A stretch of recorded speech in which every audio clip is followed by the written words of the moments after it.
저는 아들만 다섯인 집의 막내딸입니다. 보통 이렇게 아들이 위에 줄줄이 있고 아래에 딸이 있으면 오빠들이 정말 여동생한테 껌뻑 죽어 어쩔 줄 몰라 한다거나 아니면 막내딸이라 엄마 아빠의 사랑을 듬뿍 받고 자란다거나 오빠들이 왜 엄마 아빠는 여동생만 예뻐하냐라며 역으로 질투하는 경우가 많잖아요. 그런데 저희 집은 전혀 그런 집이 아니었습니다. 아들이 다섯이나 있는데도 마지막도 아들이 아니라는 것에 몹시 실망하시는 아버지, 할머니, 할아버지와 함께 저는 그냥 구박덩이 오빠들을 위한 식모 취급을 받으면서 자랐어요. 그래서 어렸을 때부터 누군가가 저를 차별하는 걸 저는 세상에서 가장 싫어했습니다. 그런데 참 사람 운명이 얄궂죠. 그렇게 싫어하는 차별을 시집와서까지 당할지 누가 알았겠어요. 아니 저만 예뻐해주고 사랑해주는 남편 하나 믿고 딱 시집을 왔는데 아이고 저보다 10배쯤 잘난 동서가 저 결혼 2년 뒤에 떡하니 들어오는 겁니다. 솔직히 말하면 저도 그렇게 많이 못난 편은 아니라고 생각을 했었거든요. 그냥 적당한 회사 다니고 돈도 제가 쓸 만큼은 벌고 저희 친정 누구한테 손 벌릴 곳 아니고 비록 오빠들과 조금 차별을 하시기는 했지만 그래도 엄마 아빠가 아예 상식적으로 벗어나는 분은 아니어서 서운하기는 해도 서러운 삶은 아니었거든요. 다만 누구한테 손 벌리고 살 정도가 아닌 거지 자식들 턱턱 도와줄 수 있는 상황도 아니라 오빠들도 자기들이 알아서 결혼하고 알아서 살고 있고 저 역시 시집 올 때 제가 고등학교 때부터 아르바이트해서 모으고 번 돈 그거 가지고 시집 왔습니다. 시댁도 잘 사는 건 아니어서 당시에는 저희 시부모님 제가 그렇게 모은 돈으로 시집 오는 거 대견하다고 하셨거든요. 남편이 늦게 일자리를 구한 편이라 지금 사는 전셋집 자금 제가 아니면 어림도 없었으니까요. 오히려 초반에는 제가 집을 해온 게 되고 남편이 얹혀 사는 개념이어서 시부모님이 오히려 제게 미안하다고 하실 정도였습니다. 그런데 저희 시어머니 동서가 딱 들어오고 나니까 정말 태도가 180도 바뀌시더라고요.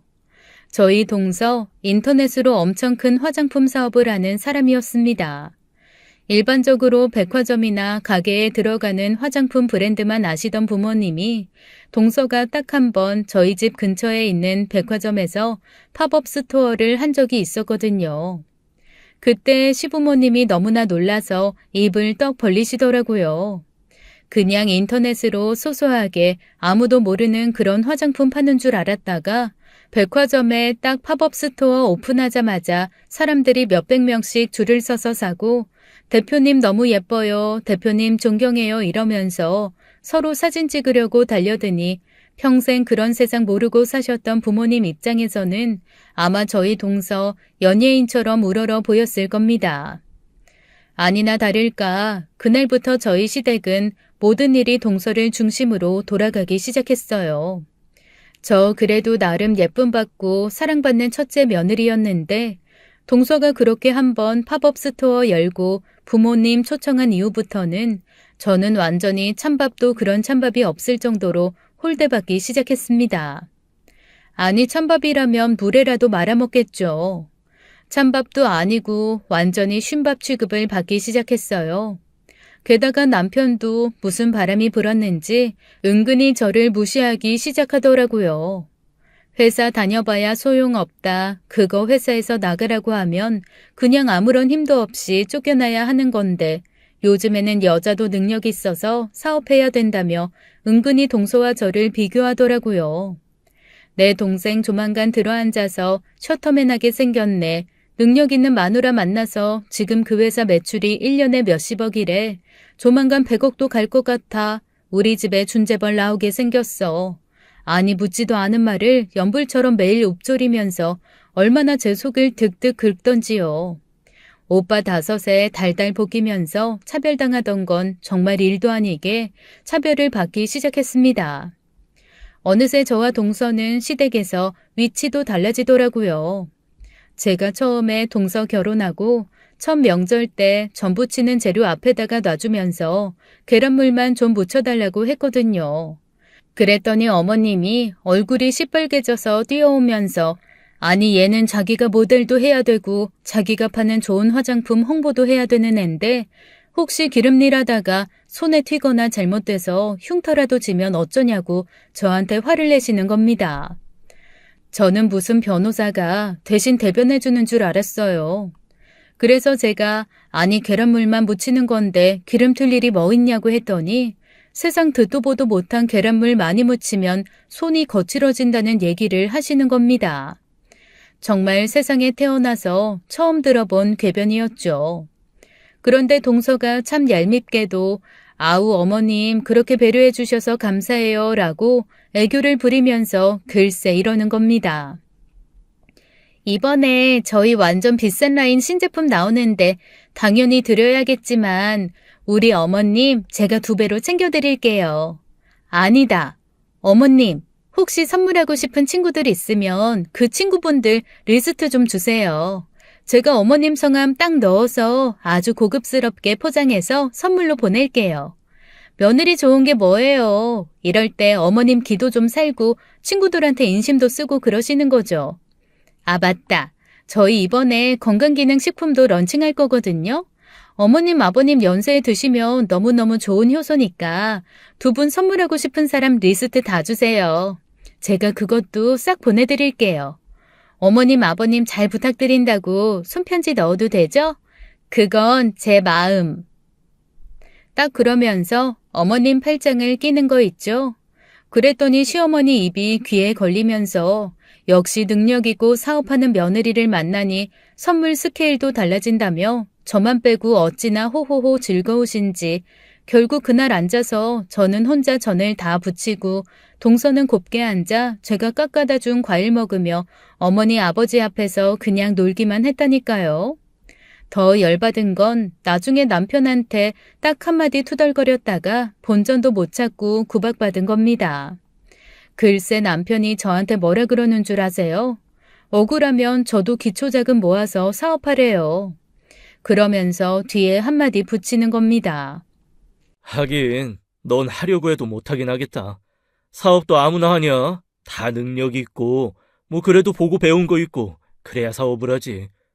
장인어른 평생 마이너스 손이었다며 뭐만 하면 망하시는 분. 에휴 그래. 넌 그냥 남의 돈 받으면서 직장이나 다녀. 아니 사람이 어쩌면 같은 상황을 가지고도 이렇게 확 변할 수가 있나요? 그 전에 제가 친정아빠가 이런저런 사업하다가 다 말아먹고 지금 하고 계신 마지막 사업은 그래서 크게 안 키우고 안정적으로 하시고 있다 이런 얘기를 할 때 남편이 그랬었거든요. 사람이 한번 실패하면 그걸로 무너지게 되어 있는데 저희 아빠 참 훌륭하시다고요. 그래도 가족들 위해 포기하지 않고 끝까지 버티며 일하시는 거 너무 존경스러운 부분이라고요.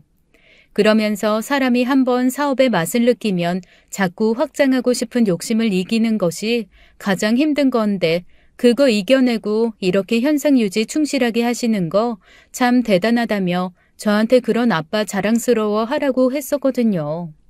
사실 그때 그렇게 말해주는 남편에게 너무 고마워서 눈물 나는 걸 꾹 참았던 기억이 있는데 아니 똑같은 사실이 어떻게 동서 출몰 이후 능력 없는 아빠 밑에서 배운 게 없어 사업도 못하는 반푼이 취급을 받는 데 쓰인답니까? 친정까지 딱 건드리고 넘어가니까 제가 진짜 못 참게 화가 나더라고요. 네, 동선의 친정 아주 잘 삽니다. 아버지도 건설회사 하셔가지고 꽤 부자고 동서가 처음에 사업 시작할 때도 그래 얼마든 잃어도 상관없으니 한번 도전해보고 싶은 거 도전해봐라. 사업이라는 건 원래 망해도 보고 흥해도 봐야 된다라면서 2억이나 되는 돈을 턱 담보도 없이 투자해 주셨다고 하더라고요. 예쁘장한 얼굴에 그래도 공장 잘 만나고 마케팅 잘해서 어쨌거나 사업이 성공을 하고 그 친정 아버지도 대주주로 딱 앉혀드리고 나니 저희 시부모님이 혹시 우리한테도 뭐 떨어질 것 없나 기웃기웃 하실만 하죠. 그리고 동서 시집 올 때쯤 저희 시부모님이 오래 살던 아파트 처분하고 주택 지어서 이사하신다고 한참 분주하실 때였거든요. 그때 저희 친정 부모님이 그래도 큰돈 들여 집 지어 이사하시는데 사돈집에 청소기 하나 정도 사드려야 하지 않냐 하셔서 저는 그것도 정말 큰 선물이라고 생각해서 부모님께 감사하고 죄송한 생각 가지고 있었는데 아니 동서 친정에서 갑자기 건축자재를 최고급으로 제공하겠다고 나선 거예요. 집 시공해 주기로 한 업체에서 깜짝 놀라더라고요. 고급 주택 지어 사시는 대기업 회장, 사장님 집에나 한정적으로 납품하는 자재라며 자기네들 같은 소규모 회사는 매입조차 안 되는 걸 어디서 구했냐고 하는 겁니다. 저희 시부모님 어깨에 얼마나 힘이 들어가셨는지 둘째 사돈이 이 회사 운영한다고 거만하게 목에 힘을 주고 말씀하시는데 순간 속으로 이런 생각이 들었습니다. 청소기 아무리 비싼 걸 사드려봐야 티도 안 나겠다 하고 말이죠. 그래서 그냥 엄마 아빠에게 시부모님이 마음만 받겠다고 했다, 사주지 않으셔도 된다 그러고 말았습니다. 그랬는데 저희 시부모님 진짜 너무하시긴 하더라고요. 집 짓고 저희 부모님은 초대 한 번을 안 하시더니 동선의 부모님은 이사하고 집 정리되자마자 초대해서 마당에서 불 피워 한우 굽고 두 손 가득 반찬 들려 보내는 거 있죠. 저는 뭣도 모르고 불려나가 설거지하고 청소하고 완전 식모 노릇하고 돌아왔고요. 이제나 저제나 저희 부모님도 부르시려나 기다렸는데 초대할 생각조차 안 하시더라고요. 그때는 정말 많이 서운했습니다. 게다가 저희 동서 얼마나 머리를 잘 쓰는지 결혼하고 1년 정도 지났는데 갑자기 아주 진지하게 저희 시부모님한테 그러는 겁니다. 두 분 회사에 감사 이사 이런 직함을 드릴 테니 혹시 회사에 작게라도 투자하실 생각 있냐고 말이죠. 평생 살림만 하신 어머니와 작은 회사 전전하면서 사셨던 아버님이 갑자기 감사와 이사 얘기가 나오니 갑자기 귀가 번쩍 뜨이신 듯 했습니다. 아이, 그런 자리를 우리를 줘도 되냐? 어머 아버님, 그게 무슨 말씀이세요? 이제 우리 가족이잖아요. 제 회사가 곧 아버님 회사고 어머님 회사죠. 그런데 말로만 아버님 회사, 어머님 회사라고 하는 거 너무 뻔세 없으니까 두 분 그래도 서류상으로 저희 회사에 발 하나씩 담그시는 거 좋지 않겠어요? 저희 조만간 해외에 지사도 만들고 전국 각지의 매장도 많이 늘릴 거예요. 작년에 주식회사로 전환해서 투자하시면 보유한 주식에 따라서 배당금도 나오고요. 주식 오르면 아마 그것만으로도 생활비 되실걸요? 어머님, 아버님, 저랑 같이 경영한다 생각하시고 투자해 주시면 돼요. 어머, 그러면 당연히 투자해야지. 평생 월급 쪼가리만 믿고 살다가 이런 기회 줘서 너무 고맙다. 네가 귀인이다, 귀인이야. 동서의 말에 홀딱 넘어간 저희 어머님, 아버님은 그때부터 없는 재산 득득 긁어모으기 시작하셨습니다. 근데 저는 뭔가 느낌이 이상한 거예요. 사실 저희 오빠 5 중에 3명이 사업하거든요. 2명은 얌전히 회사 다니고요. 그런데 저희 아버지도 계속 사업했다가 망했다가 하신 분이잖아요. 제가 직접 회사 경영을 하지는 않았어도 집에 있는 남자 6이 앉으면 사업 얘기, 회사 운영하는 얘기를 해댄 세월이 10수년입니다. 친정에서 보고 들은 게 사업하면서 가족들 끌어들이면 안 된다, 함부로 서류에 사인하면 안 된다 이런 말들이었는데 아무리 잘 나가는 사업이라지만 그렇게 부모님한테 한 자리를 준다는 게 저는 정말 이해가 되지 않았어요. 그런데 제 멍청하고 어리석은 남편은 나중에 집에 와서 그게 서운한지 안달복달 아주 몸서리를 치더라고요. 그러면서 애꿎은 자기 남동생 원망까지 하는 겁니다. 아니 어머님 아버지에게 그렇게 한 자리 줄 거면 형인 자기한테도 말이라도 해봐야 되는 거 아니냐. 그러면 내가 이 집을 담보로 해서라도 돈을 뽑아 좀 넣을 텐데라고 하길래 제가 정말 정색을 하고 덤볐습니다. 이 집에 들어간 전세금 내 피땀 눈물로 모은 돈이고 그 무엇으로도 담보대출 안 받을 거고 동서 회사랑 일도 관련 없이 살 거니까 그렇게 알라고 말했죠. 그랬더니 남편이 저를 엄청 한심하게 보면서 혀를 차더라고요. 그러면서 저한테 이러는 거 있죠? 네가 그래서 평생 푼돈 월급쟁이하고 사는 거야. 사람이 뭔가 도전하는 마음도 있고 시도를 해보겠다는 마음도 있어야 큰 돈을 벌지. 그렇게 몸살이고 기회가 와도 찾지를 못하니 네가 큰 돈을 벌겠냐? 에휴, 내가 팔자가 꼬여서 너같이 좁은 여자랑 산다 살아. 저 사실 연애하면서도 그리고 결혼 생활하면서 남편이랑 싸워본 적이 없거든요.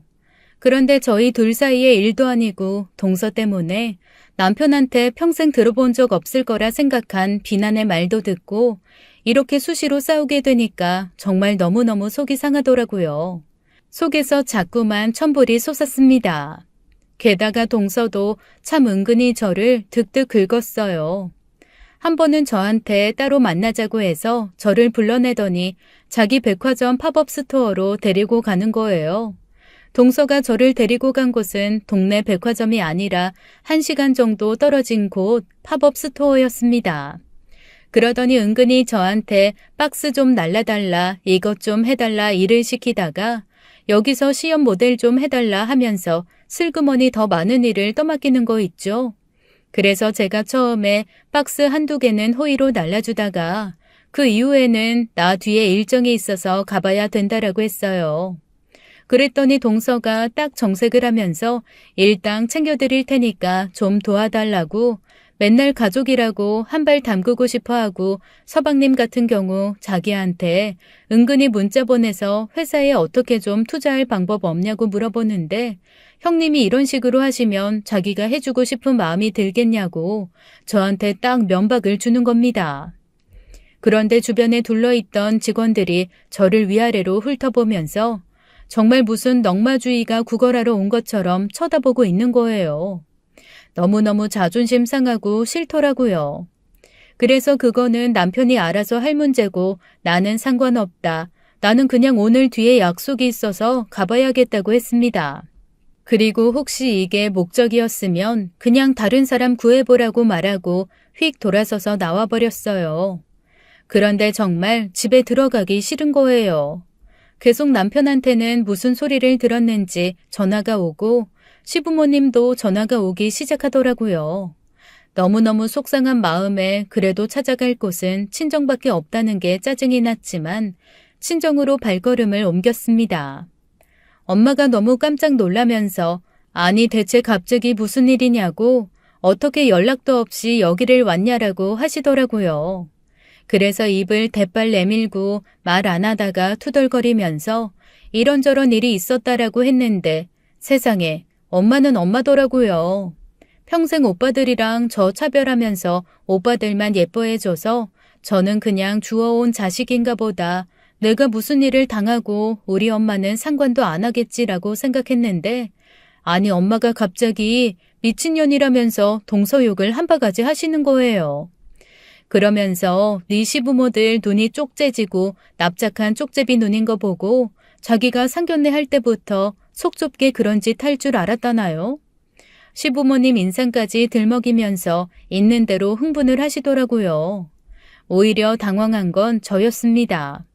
사실 그동안 시댁에서 차별당하거나 속상한 얘기 굳이 친정에 안 했던 건 해봐야 제 편 들어줄 것 같지도 않고 해서였거든요. 그런데 엄마가 이렇게 펄펄 뛰니까 사람 마음이 희한하대요. 누구 하나 기댈 구석이 되어주니 해결점이 생기지 않아도 마음이 풀리는 것이 그새 위로가 되었습니다. 아니 엄마 이럴 것까진 없어. 왜 이래 엄마답지 않게.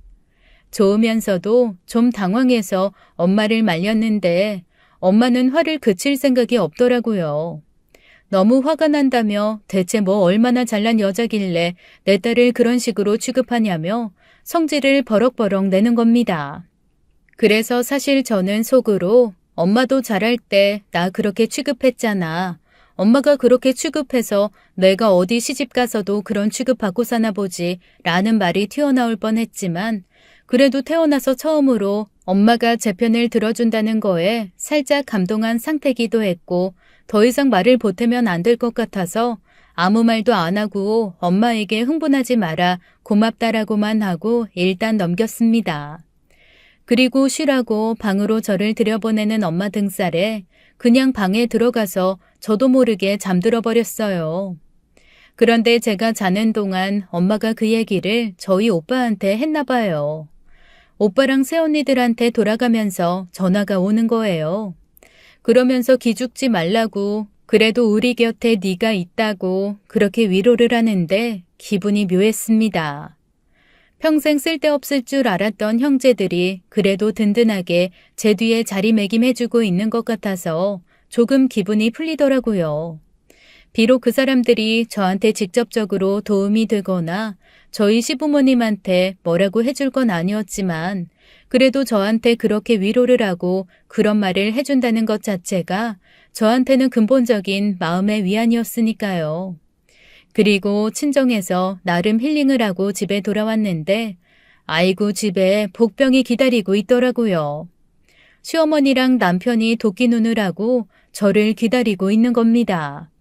저를 보자마자 시어머니는 대뜸 아니 너는 사업한다는 동서가 일당까지 챙겨준다고 집에서 놀고 있는 너 배려한다고 그렇게 데리고 나갔는데 그거를 그런 식으로 받아치고 왔냐?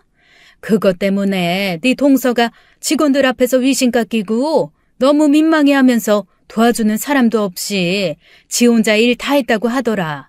하고 싫은 소리부터 하시더라고요. 그러면서 네 남편한테 돈 보냈대 그러는 겁니다. 그래서 제가 너무나 당황해서 남편한테 네가 대체 무슨 돈을 받았냐라고 했더니 글쎄 동서가 남편한테 전화해서 울먹거리며 이랬다는 겁니다. 사실 오늘 형님 기분 좀 풀어드리고 저희 가게에 좀 구경도 시켜드리고 같이 일하면 일당으로 챙겨드리려고 50만 원 준비해 왔었거든요. 그런데 형님이 오해하고 그냥 가버리셨어요. 그 마음의 위로가 안 되겠지만 일당 50이라도 전해드리고 형님 기분 푸시라고 해주세요. 글쎄 그렇게 말하면서 남편한테 50만 원을 보냈다는 거 있죠. 정말 차라리 가만히나 있지 이런 식으로 사람을 2번 죽이나 싶었습니다. 아니 거기서 자기가 돈을 보내면 저는 대체 뭐가 됩니까? 아주 고도의 지능으로 저를 엿먹이는 거다라는 생각이 들어 남편한테 버럭 소리를 질렀습니다. 아니 그 돈을 왜 받아? 거지야? 내가 다 이유가 있어서 안 받은 건데 그걸 넙죽 받아? 당신은 자존심도 없어? 그랬더니 시어머니가 저한테 마구 삿대질을 하면서 그러시더라고요. 하여간 너는 처음에 시집 올 때부터 우리 집에 1도 도움이 안 됐어. 그리고 네 남편이 거기서 돈을 거절하면 얼마나 둘째의 마음이 불편하겠니? 다 배려해서 받은 거고 너 생각해가지고 자존심 상하는 거 꾹꾹 참고 받으면서 무마시킨 것도 모르고 지금 남편한테 네가 이게 뭐 하는 짓이야?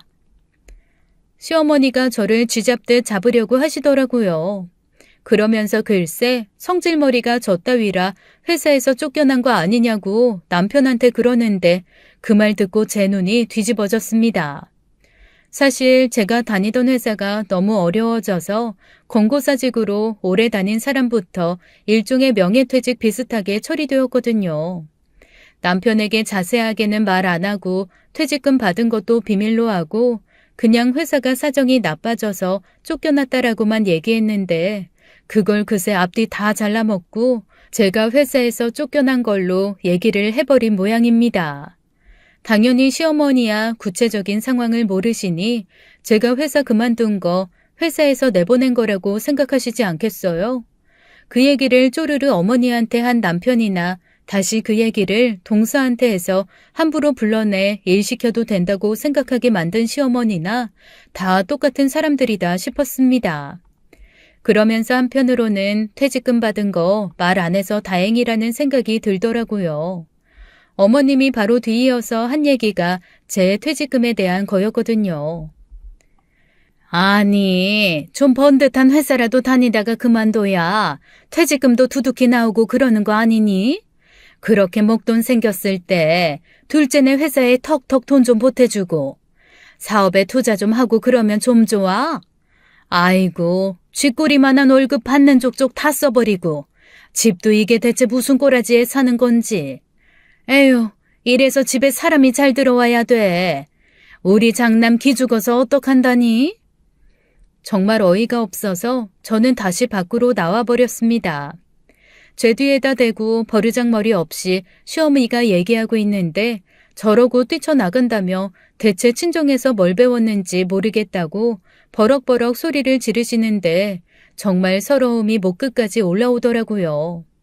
제가 저희 오빠 5의 아내 중에 넷째 언니랑은 조금 친하거든요. 그 올케 언니도 위로 오빠들이 많아서 제 입장을 잘 이해하고 달래줍니다.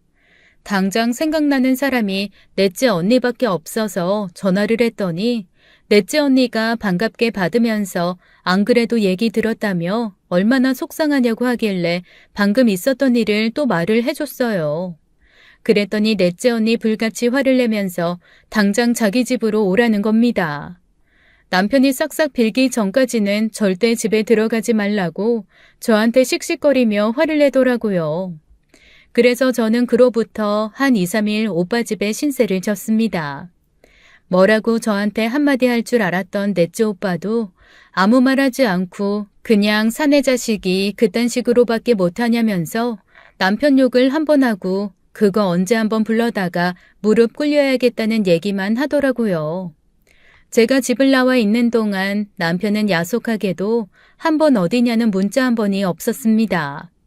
그래서 남편이 출근하고 없는 동안 본격적으로 짐 챙겨 나와 다시 넷째 오빠 집으로 들어갔더니 그제야 연락이 오더라고요.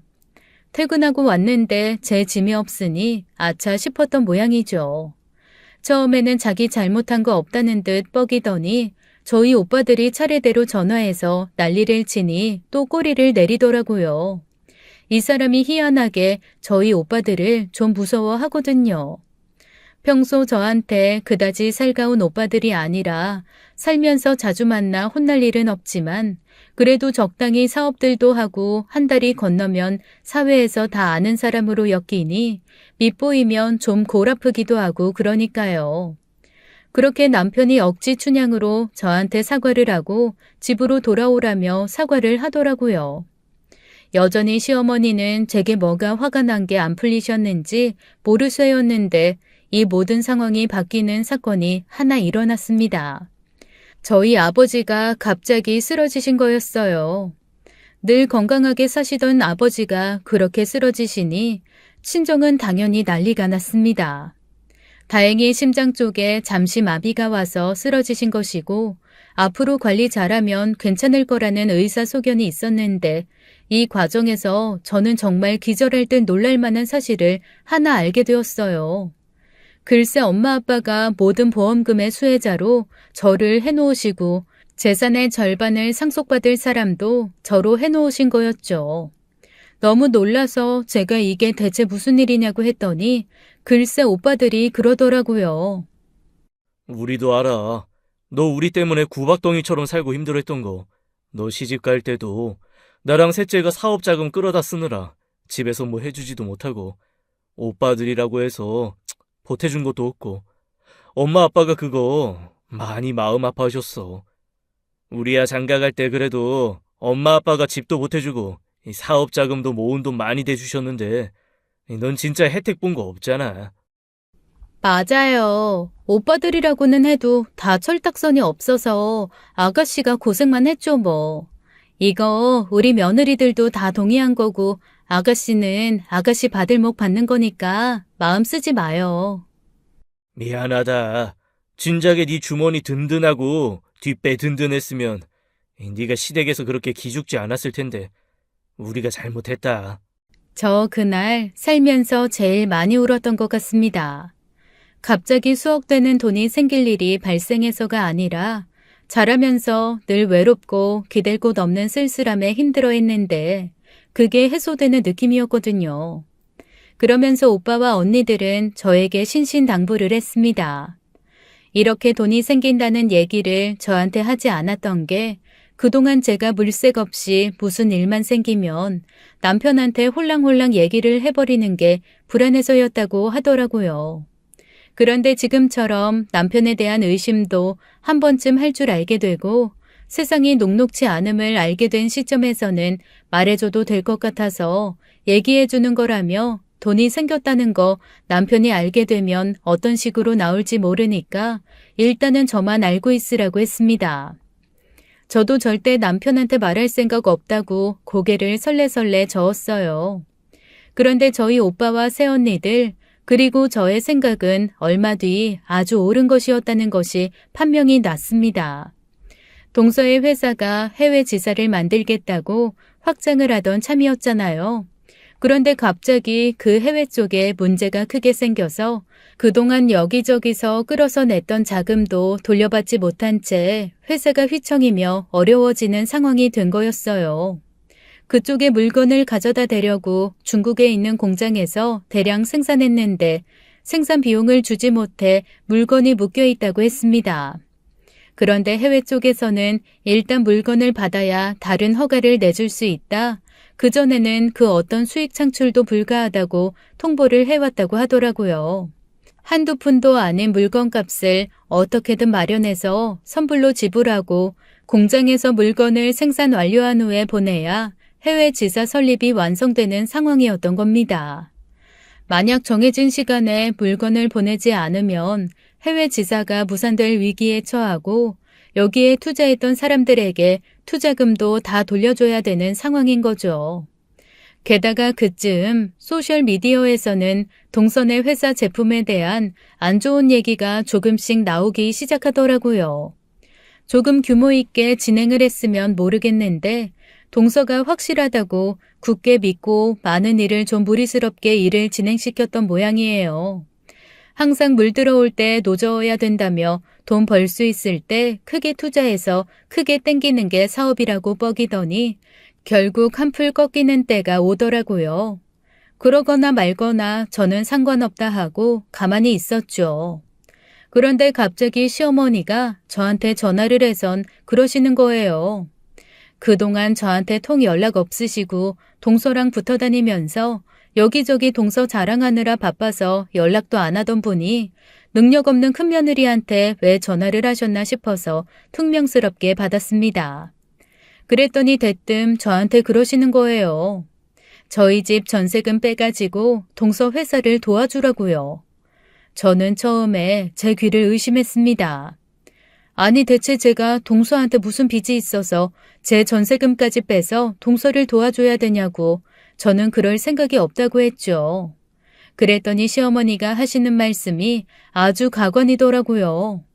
지금 동서의 회사가 어려워서 네 주제로는 살 수도 없을 만큼 주식값이 떨어졌다. 이렇게 쌀 때 투자해서 주식 좀 많이 사놓고 나면 나중에 올랐을 때 네가 얼마나 이익이겠냐. 이거 가족이니까 알 수 있는 정보지 남들은 알지도 못해 투자도 못한다며 이렇게 좋은 기회를 차버리는 바보 멍청이 취급을 하시는 겁니다. 아니 제가 정말 바보인 줄 아시는 걸까요? 누구나 아는 대기업도 아니고 고작 인터넷에서 화장품 몇 개 팔면서 큰 회사 제가 뭘 믿고 지금 상황 안 좋은 거 뻔히 알면서 투자를 하겠어요. 잘 나갈 때도 안 하던 투자 망해간다는 소문 자자한데 할 리가 없잖아요. 그래서 저는 동서 회사가 아무리 나중에 10배, 20배로 제 돈을 불려서 갖다 준다고 해도 저는 지금 제가 살고 있는 이 집을 저당 잡혀서까지 동서를 돕고 싶지 않다고 했죠. 그리고 전화를 매몰차게 끊어버렸습니다. 이후에 시어머니가 계속 전화하는 거 받지도 않았어요. 그런데 제 멍청한 남편이 그날부터 저를 들들볶기 시작하는 겁니다.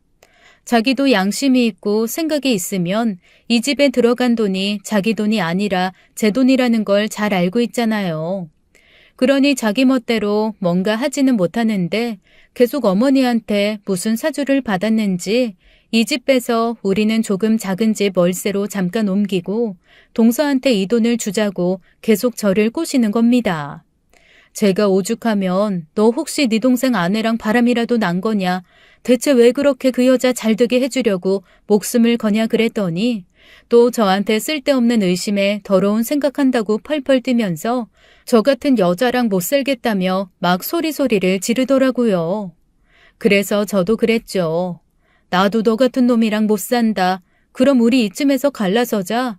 대신 집은 내가 해왔으니 이건 내 거다라고 했더니 남편이 그제서야 우물쭈물하며 꼬리를 내리는 겁니다. 결혼해서 사는 동안 남편이 가게에 기여한 거 거의 없거든요. 쥐꼬리만한 월급 저랑 비슷비슷하게 받아서 저랑 같이 똑같이 나눠내며 살림하는 데 썼고, 오히려 저 몰래 시댁에 돈 갖다 주고 살림 사준 거 다 알고 있습니다. 게다가 전셋집 명의는 제 거니까 만약에 이혼을 한다고 해도 일부 나눠주기만 하지 거의 대부분 재산 분할 안 해줘도 되는 상황이기 때문에 남편으로서는 큰 손해고, 저로서는 사실 그 정도 재산 분할해서 떼주고 그 돈으로 제 인생 구제했다고 생각하면 나쁘지 않다라고 생각할 만한 금액이거든요. 그런 생각을 하니 남편에게 기죽지 않고 이혼하라는 말을 신나게 지를 수 있었습니다. 그리고 솔직히 말하면 제가 그렇게 남편한테 당당할 수 있었던 데는 뒷배경에 저희 엄마 아빠 그리고 오빠와 새언니들이 마련해준 예비 자금들이 있었기 때문이었죠. 이래서 사람이 뒷배가 든든해야 된다고 하나 봐요. 제가 그렇게 세게 나오니까 남편이 움찔하더라고요. 그리고 그날부터 남편과 시어머니의 유치하고 치사한 공세가 시작됐습니다. 제가 회사 그만두고 집에 있다고 했잖아요. 시어머니가 저를 정말 이틀에 한 번꼴로 불러내서 집 청소시키고 시장에서 배추며 무며 듬뿍 사다가 대체 누가 먹는다고 김장을 한 보따리씩 하게 했습니다. 죽어라고 배추 절이고 무 절여서 기껏 김치 담가두면 또 이거 많아서 다 못 먹는다고 주변 사람 나눠주며 쓸데없이 일 시키는 게 분명한 일이 계속 반복되었어요. 아니 동서회사 살릴 돈도 없어서 한 푼 두 푼 아껴 회사에 투자하셔야 될 양반들이 그렇게 돈을 펑펑 써내며 이웃한테 김치 해다가 바치고 반찬해서 바치고 그러는데 아무리 봐도 이거는 저를 괴롭히기 위함이지 필요해서가 아니었습니다. 얼마나 치사하게 나오시는지 모르겠더라고요. 저한테 계속 이기죽 하면서 제 생김새 가지고도 트집을 잡고 제 살림 방법도 트집을 잡고 저희한테 아직 아이가 없는 것도 제 맘보가 못 돼서라고 몰아가시는 겁니다. 그런데 제가 말은 안 했지만 사실 저보다도 제 남편이 더 문제긴 하거든요.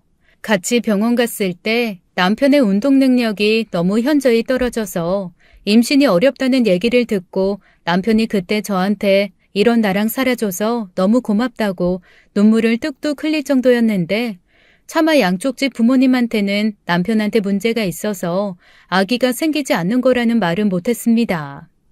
그냥 아기 얘기를 하실 때마다 저희끼리 행복하게 살고 싶어서요 라고 둘러대곤 했거든요.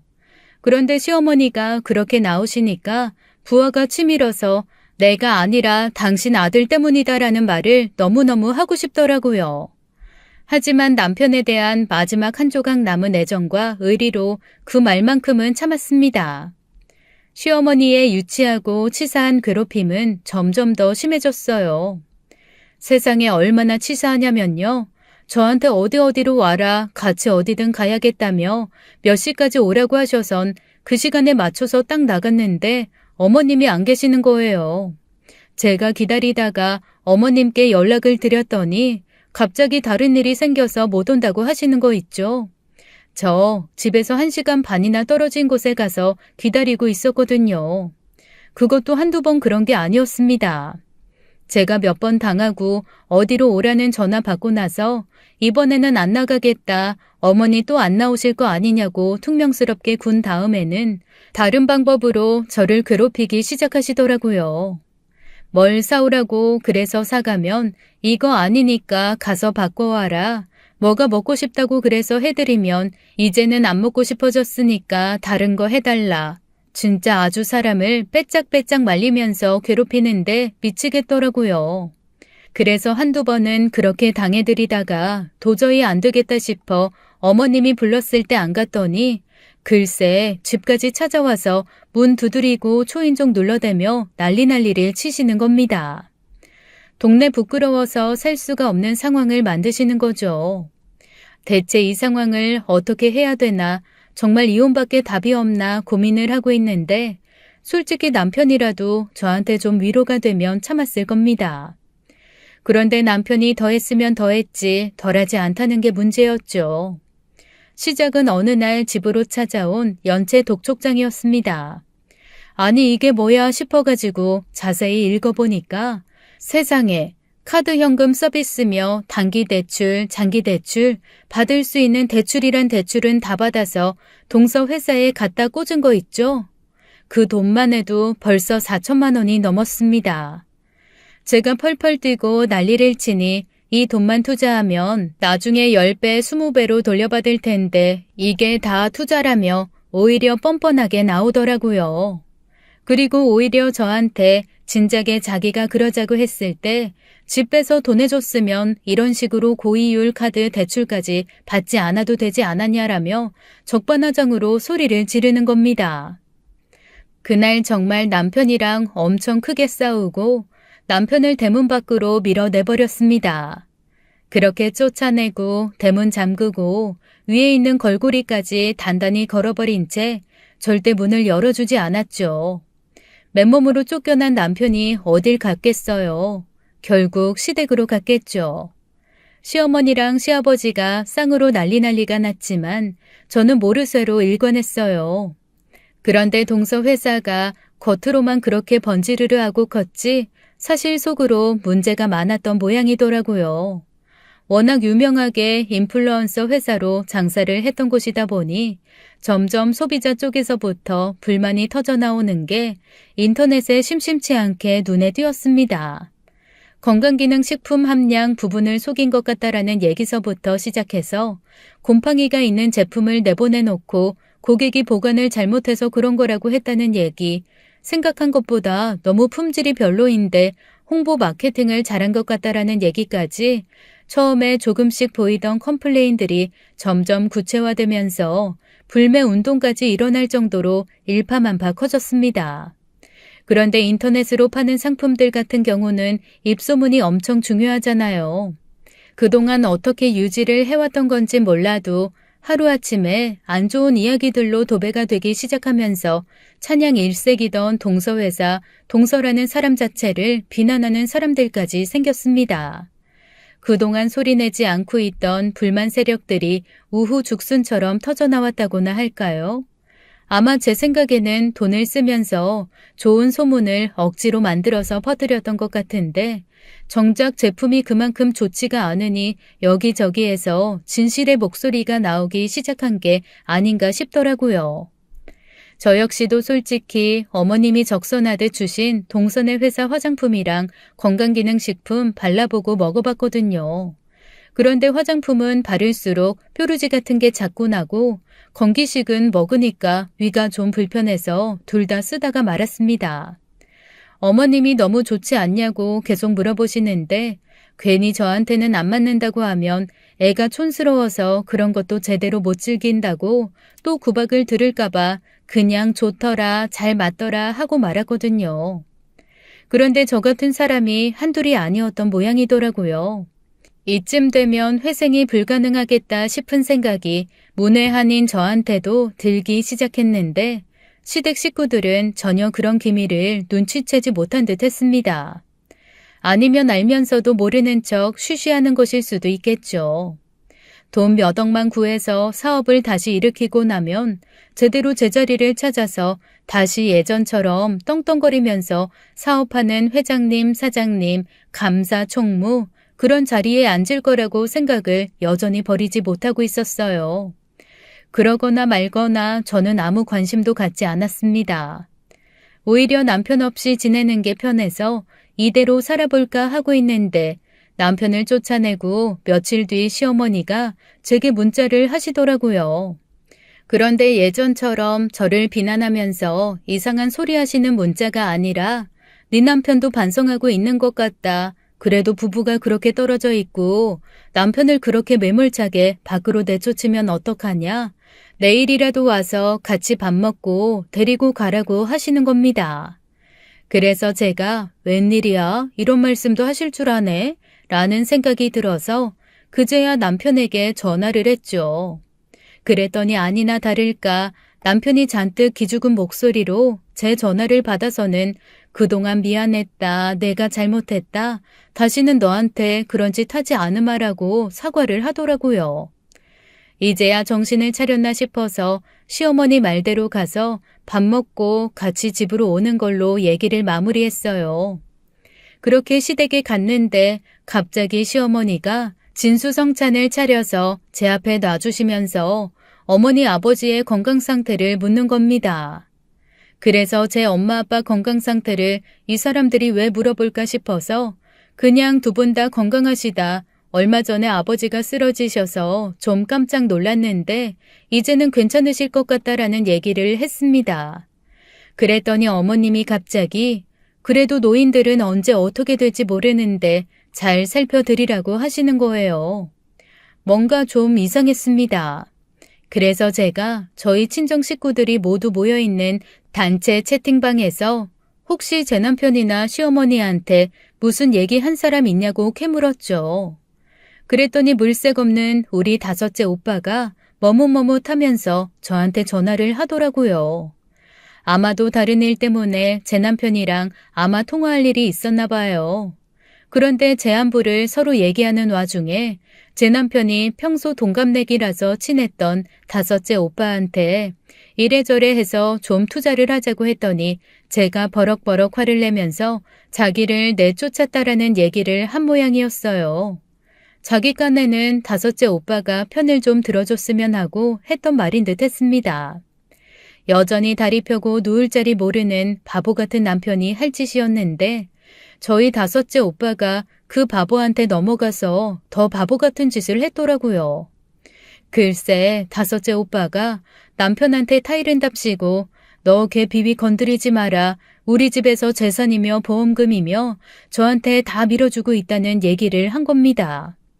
오빠 깐에는 친정 식구가 이렇게 든든히 버티고 있으니 까불지 말라는 개념으로 했다는데 그게 어디 그렇게 받아들일 위인인가요? 제 남편이.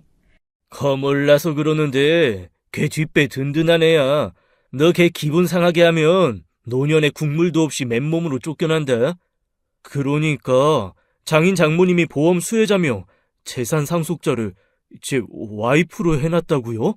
아, 그동안 우리 다섯 형제 때문에 이리 치이고 저리 치이고 사실 내 동생 따지고 보면 불쌍하게 살았잖냐. 부모님이 마지막에는 동생 챙기겠다고 선언하셔서 뭐 우리 형제들도 다 그러시라고 했지. 제가 한숨을 푹 쉬면서 아니 말할 사람이 있고 안 할 사람이 있지. 저한테는 그렇게 남편한테 말하지 말라고 해놓고 오빠가 이러면 어떡하냐고 했죠. 그랬더니 몹시 미안해하면서 자기 깐에는 뭔가 경고 같은 것을 주고 싶었대요. 어쩌겠어요. 일부러 그런 것도 아니고 엎질러진 물이었죠. 그제서야 왜 어머니하고 남편이 꼬리 싹 내리고 저한테 설설 기었는지 알겠더라고요. 어떻게 하든 저를 구슬러서 그 돈 자기네들이 써볼 요량이었던 거죠. 그러거나 말거나 보험금이야 저희 엄마 아빠 살아가시는 동안에는 손도 댈 수 없는 거고 마찬가지로 유산도 저희 엄마 아빠 살아계시는 동안에는 제가 받을 일이 없으니 당장 동서 회사에 도움될 일은 하나도 없는데 대체 이 어리석은 사람들이 왜 이러나 싶더라고요. 그냥 그러거나 말거나 너희가 내 앞에서 슬슬 기는 거 나는 보기에 나쁘지 않다라고 무시하고 넘어가기로 했습니다. 그렇게 남편을 데리고 집으로 왔는데 그로부터 몇 주 동안은 나름의 평화가 이어졌어요.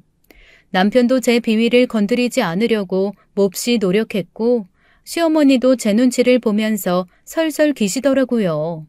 그러면서 저한테 한 번은 마당에 잡초가 너무 무성하니 그것만 조금 와서 같이 다듬어 줄 수 있겠냐고 아주 정중하게 부탁을 하시는 겁니다. 그래서 그거는 해드리겠다고 했죠. 저 은근히 마당에 잡초 뽑고 식물 심고 이러는 거 되게 좋아하거든요. 집에는 마당이 없어서 화분으로 그걸 대체하고 있지만 식물을 워낙 좋아해서 마당에서 하는 일은 사실 시어머니가 아니라 원수의 집에 가서 하라고 해도 즐겁게 할 판이라서요. 그래서 저한테 있는 정정가위며 삽이며 그런 것들을 골고루 챙겨서 시댁에 갔습니다. 마당 한 구석에서 차분차분 꽃까지 다듬으면서 마음을 다스리고 있는데 제가 예전에 다알리아 구근을 심어뒀던 자리가 있었거든요. 거기에 빼쪽하니 싹이 나온 거예요. 구근만 심어두고 까맣게 잊어먹고 있었는데 싹이 난 게 너무 예뻐서 조금 흙을 더 두어 꽃이 예쁘게 피게 다듬어줘야겠다 싶어 다가갔습니다. 그런데 자세히 보니까 다알리아 구근의 싹이 아니라 뭔가 천조각 같은 것들이 밖에 튀어나와 있는 거더라고요. 마당에 대체 천조각에 묻혀 있을 일이 뭐가 있지라는 생각에 파서 한번 꺼내보았습니다. 그랬더니 노랗고 빨간 천에 뭔가가 똘똘 쌓여가지고 나오더라고요. 대체 이게 뭔가 싶어서 펴봤습니다. 노란색 종이에 빨간 글씨가 잔뜩 적혀 있는 게 부적 같았어요. 그런데 충격적인 것은 그 뒷면이었습니다. 뒷면에 글쎄 저희 엄마 아빠의 이름과 생년월일이 적혀 있는 거예요. 순간 너무 소름이 돋았습니다. 저희 엄마 아빠 한자 이름 정도를 제가 모르지는 않고 생일을 모르지는 않잖아요. 그래서 너무 무서워서 대체 이게 뭘까 싶어 일단 사진을 찍었죠. 사진을 찍고 제가 평소에 이것저것 많이 물어보는 커뮤니티에 올렸습니다. 저희 시댁 앞마당에서 이런 걸 발견했는데 이게 대체 뭘까요? 뒤에는 사람 이름과 생년월일이 적혀 있었습니다라고 올렸더니 어떤 사람이 댓글을 달아주더라고요. 자기네 집에 신내림 받은 무당이 하나 있는데 그 무당이 늘 저주를 하는 부적을 쓸 때 그 부적을 썼다는 거예요. 그러면서 뒤에 사람 이름과 생년월일이 적혀 있으면 그 사람들이 빨리 큰 병을 얻거나 우환으로 세상을 떠나기를 기원하는 부적이라는 거죠. 너무 소름이 끼쳤습니다. 사고나 병으로 저희 엄마 아빠가 죽기를 원하고 쓴 부적인 거잖아요. 도저히 참을 수가 없어서 그 부적을 들고 집 안으로 뛰쳐들어갔습니다. 그리고 시부모님 앞에 부적을 탁 내려놓으면서 버럭 소리를 질렀어요. 대체 이게 뭐예요? 그랬더니 시어머니 얼굴이 순간 하얗게 질리더니 그걸 어디서 찾았냐고 하는 겁니다. 그래서 제가 마당 구석에 묻혀있는 걸 파냈다고 했더니 글쎄 뭐라 그러시는 줄 아세요?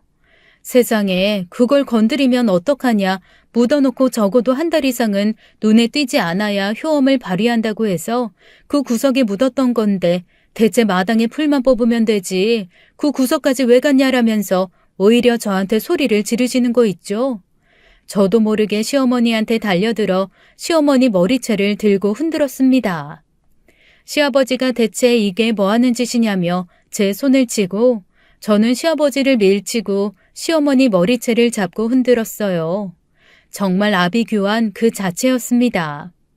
제가 씩씩거리면서 한 움큼 뽑은 머리카락을 들고 부적을 한 손에 구겨쥔 채 부들부들 떨고 있었더니 글쎄 시어머니가 그러시더라고요.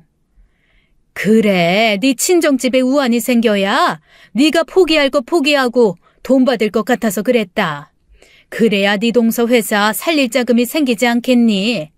그 회사가 살아야 우리가 다 사는데 너 혼자 살겠다고 그러는 거 꼴보기 싫어서 그랬어.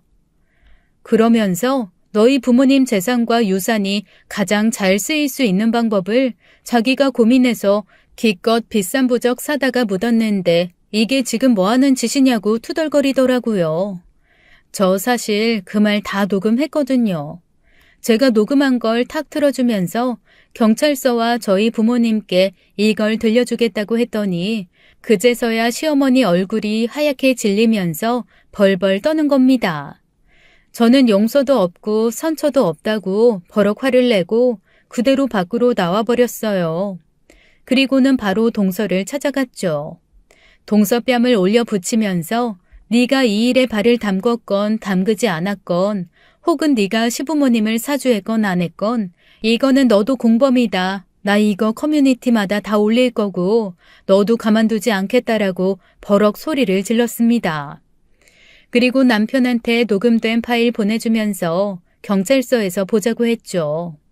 그리고는 바로 친정에 가서 그 모든 상황을 알렸습니다. 저희 친정 부모님 얌전하신 것 같지만 한 번 화나면 불같거든요. 그리고 저희 오빠들 사업이 몇 년 차고 사회생활이 몇 년 차인데 주변에 아는 변호사, 검사, 경찰 없겠습니까? 인맥이라는 인맥은 총동원해서 저희 집 식구는 시댁을 공격하기 시작했습니다. 그동안 제가 받았던 서름을 다 되갚아 받을 요량이었어요. 시댁에서는 그제야 잘못했다며 선처를 빌었고 동서는 자기는 몰랐다며 발뺌을 했지만 그동안 시부모님이 동서한테 갖다 준 돈, 제 남편이 갖다 준 돈, 그리고 동서가 다른 데서 돈을 끌어오기 위해 시부모님을 보증인으로 해서 쓴 각종 서류들이 나오더라고요.